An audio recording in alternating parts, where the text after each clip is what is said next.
Alright. Figured I'd see if I could do a quick bag. I'll call it a bag dump. What this really is like a solo mountain turkey hunt vest dump. I've only been hunting turkeys for about 5 years, so I'm no expert. I've killed 3 turkeys, but every time I think I got them figured out, they prove me wrong. Anyway, a vest. This vest, with everything I have in it, weighs a little bit over 11 pounds. It's an Alps Outdoors Grand Slam turkey vest. I've done a review on this before that no one wants, so whatever. My opinion since I made that video has changed anyway. Nicely padded. The main feature of this vest is what I call the kickstand. It attaches inside the vest and allows you to sit back and pretty much set up anywhere.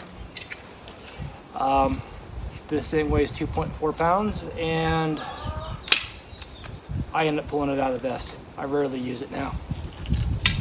I'd say the first couple years I was doing the morning setups all the time and not really running and gunning. First 3 years I think, and the last couple years I've just been running and gunning, and I'll typically walk anywhere between 6 and 10 miles a day. So that's a couple 2.4 pounds. 2.4 pounds I just don't need.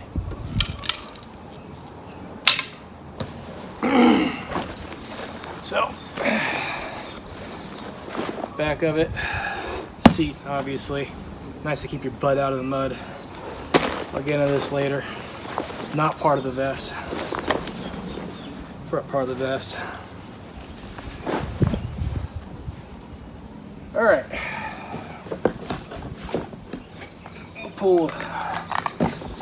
I'll explain some of this as I go. Alright. So, we'll cover the inside pockets first, I guess. You never know. Always carry one of these. It's a Baco Laplander. Makes quick work of branches or whatever that's in your way.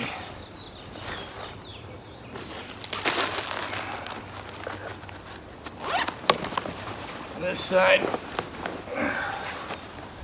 all I had in there was my Onyx, not Onyx, Garmin Mini Inreach. Kept it inside my vest mainly because of the glare. There we go, just like that. So normally I'd wear it here, but since turkeys are really hyper aware on their visual acuity, best to keep this out of sight. Also, while you may have noticed that I'll typically wear my watch inside. So that's the inside of the vest. All right.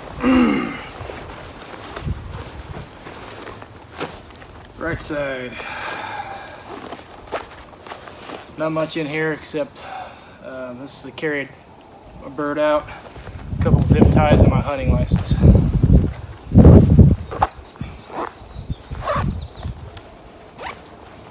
This one, headlamp.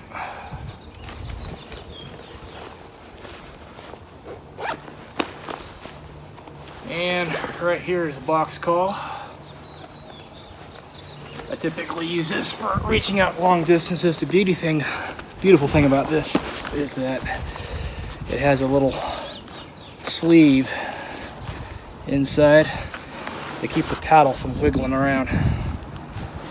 So as it's in your vest, it doesn't make any noise. You can't have this thing as you're walking around the woods. So, done for the year.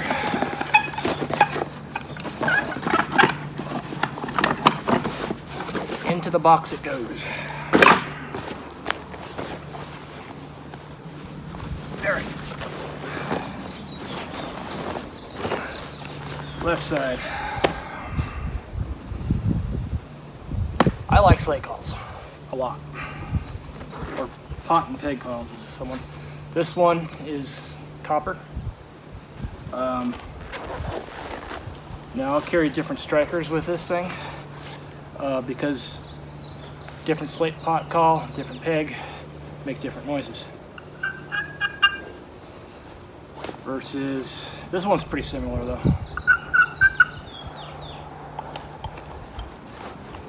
And this one, very different.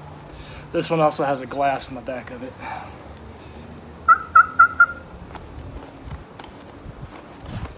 Anyway, done with that for the year. So now my other slate call, actual slate call, is this one. My dad gave me this one some years ago, and it's actually my best call. It's you've probably seen me use this one more than any other call. This peg, this slate, I usually get something. Versus this striker. This one's pretty similar, but this one's way different. Anyway.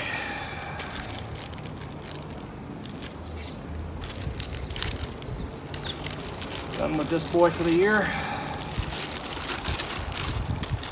Because it's slate. You have to be extra careful with this thing. You can't touch these calls with your finger, and you can't let them get wet.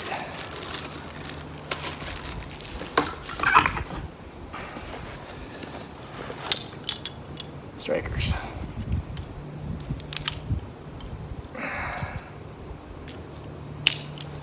Into the box it goes. So,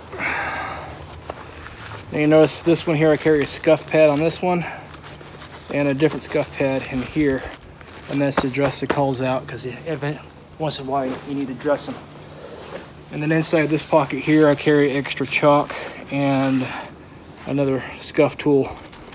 This side. I do not carry much ammo. I carry 3 in the gun, which is a Mossberg 835, and 2 in the vest. And I like to shoot 3.5-inch loads because apparently I love recoil. So.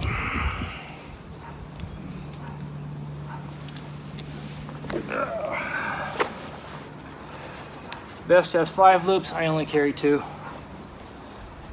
Honestly, 2 is all you're gonna need. If you haven't hit, you better hit him the first shot. If you don't hit him by a second shot, if it'll follow up, it's not happening anyway. Now in these side pockets, I will sometimes put actual water bottles in there. This trip, I was actually putting my food in here, so I can snack them as I go. Just pull them out as I need them. That's pretty much all I carry for calls. One thing that's conspicuously absent is a locator call, like a crow call, mouth reeds. I don't use mouth reeds because, quite frankly, I'm a mouth breather. And I didn't use crow calls because I've never had any luck with them. I used to carry them all the time, but I don't even bother anymore. In fact, opening week, as we were leaving, I heard a gobbler up the hill from our camp.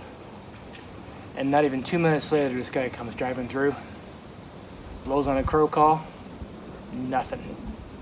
Bird does not respond. I've called maybe 600 yards away,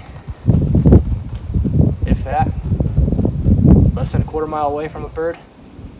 Crow call, nothing. I just stopped carrying them. For whatever reason, they don't respond to them. Just probably because there's a lot of crows. So they've learned to tune that out. You can actually get them shot gobbling by a 2-stroke engine.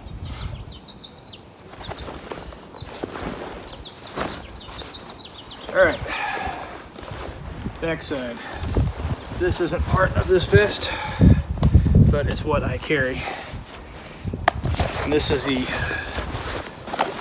solo part of this thing. This thing is actually an Eberly stock fanny pack that clips on through PALS webbing on the back of my vest.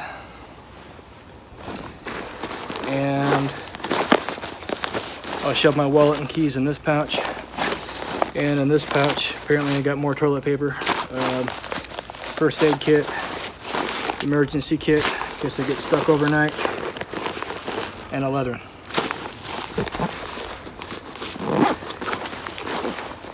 No matter what I'm doing, no matter what time of the year, I always have this stuff on me when I'm up in the mountains.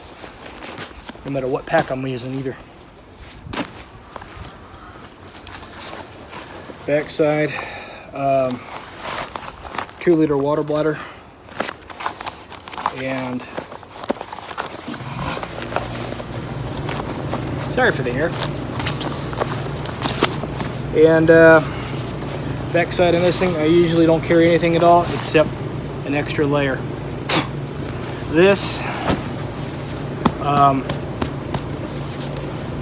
I told people closest to me to go ahead and to buy these things because they're on sale for 55 bucks when they're normally 100. But this is an awesome layer. Folds up nice and compact.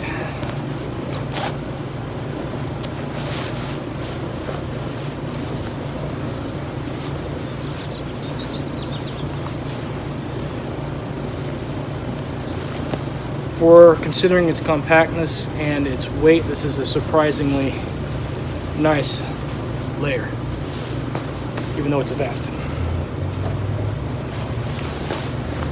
Other than that, it's just a seat, and that's pretty much it.